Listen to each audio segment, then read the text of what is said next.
gledam na naša profesija, дека доколку од надвор не добиваме нови ликови, нови импулси,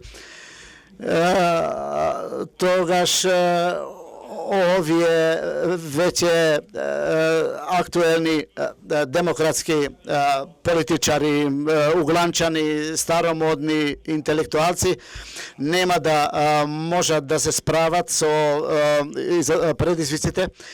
И затоа и ние мораме да добиаме свежа крв, да се обновиме.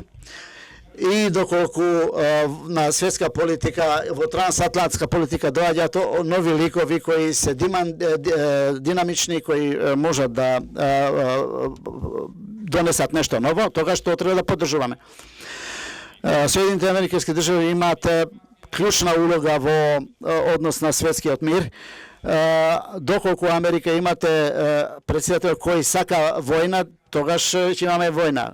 Ако имаме силен председател во Америка, тогаш ќе има мир, ако имаме слаб председател, ќе имаме војни. Нашето искуство е дека кандидатот, сегашниот кандидат за председател Трамп веќе бил председател и точно знаеме како функционира неговото председателство. Тој е на страна на мирот и на нас, бидејќи на нас ни треба мир, ние би сакале да начело на Соединените американски држави стане некој председател кој се залага за мир.